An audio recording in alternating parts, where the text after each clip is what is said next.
Okay, next guys, we have, it's listed in your papers as Inception, but the actual title is Matanzas, and it's by Melissa Gutierrez and Tom Martinez.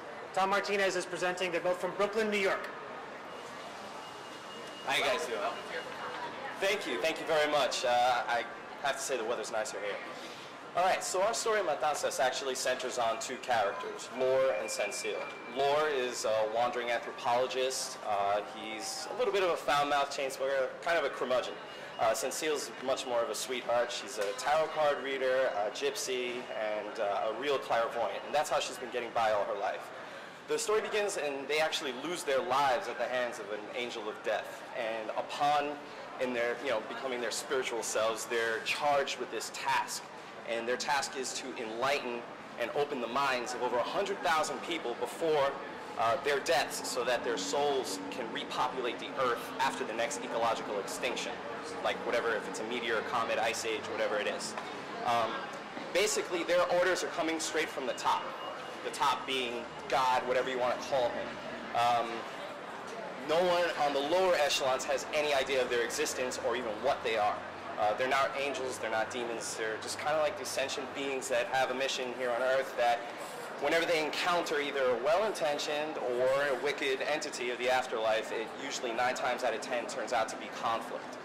So basically, we're kind of using the theologies, the lores, the legends of many different ideas and cultures, try to bring them together. We're not taking any stances. We're just trying to create this universe to bring the person into so that they can be entertained and at the same time maybe even think about what they believe and maybe even question it. Come to open up a book that they wouldn't have before to learn about an entity or God that we're trying to present here. What I'm showing you in this presentation is here is how we started. We started originally with ink drawings when we first thought of the concept. And from then on, we started getting a little bit better with our digital editing capabilities, and we've kind of fleshed it out into this kind of a look here. So do you want me to leave this for you guys to look at it?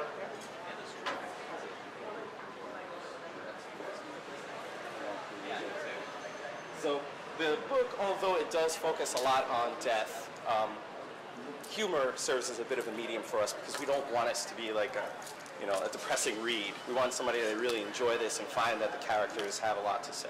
Okay, that's pretty much it. I'm a little confused. Okay. I'm a little unclear. Just on the broad note, I'm a little unclear on the whole concept. Okay. I think that you set a very ambitious goal for yourself, but in terms of the simple through line of the story and the characters, I think we're not getting that. Okay.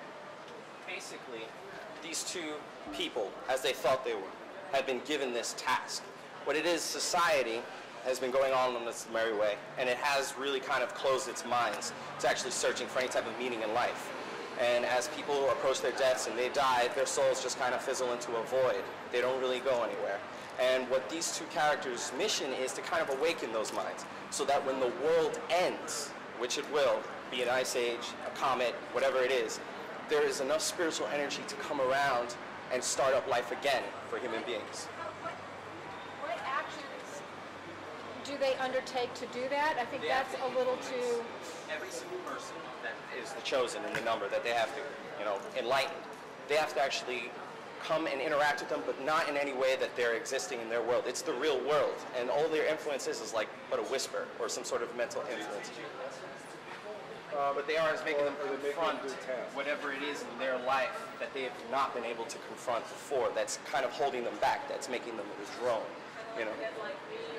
Falls, that kind of idea? Sort of that kind of idea, but what's just that kind of overall concept. That kind of overall concept that you're really trying to bring somebody, have them open up into, bridge whatever gap it is that they have to bridge. The one underlying thing that we're trying to bring about is that this is the real world, but underneath this real world is the world that you don't see. There's always some sort of like spiritual melee brewing behind the scenes, whether it be battles between angels and them and demons, all sorts of these things. There's action, there's real pertinent psychological questions that we want people to actually address within themselves.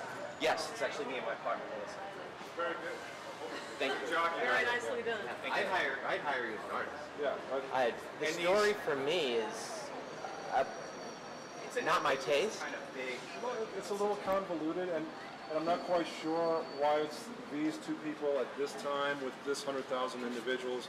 Has it been going on throughout time? Is there always two people picked every 100,000 souls, or? It's a very big lore. What it is these two people were started, and it was actually in the creation of their beings that this was their journey. And they've lived through many, many lives of reincarnation. And they grew as human beings to understand people, to how to deal with them. And then what it is something special going on with two of you and stuff, and you need to put it onto a smaller story, I think. I mean, this is just a little too big. It's a little too out there, but it's also, you got something too special going on here. You can just tell that once you latch on to the right story, you guys are going to do something special. And I got to look at these licenses that you've made in this artwork here, and I don't know where. I wish you guys were around when I was in high school. You know, I would have gotten drunk a lot easier, and I would have been very, very happy. So. We've always been thinking about breaking it down into small stories just to make it more, easy. Bite-sized pieces. Yeah. You guys are very talented artists, and you seem like you have big ideas. Let's make those ideas into something that we can all understand. But keep it up. Man, this is good stuff. Man. Yeah, definitely. Yeah, very cool. You want to get this on camera? Oh yeah. Yeah, just bring in your ideas. Yeah, I know. We've tried to establish such a long, like. 2 minutes. Yeah. Two Why minutes. them? What are their issues? How do their issues? We're trying to get everything into like 2 minutes. I know it's a lot. Yeah, to going go. small to big is better than I think going big to Yeah, small. I agree. The problem is we have to sell it in 10 seconds. Yes, We absolutely. have to sell it on a movie. So you think 2 minutes is hard? Imagine 10 seconds. Oh, I can't even wrap my Well, mind. people need to remember that the 2 minute rule we have here is not like a gimmick. No, We're being generous. Yeah.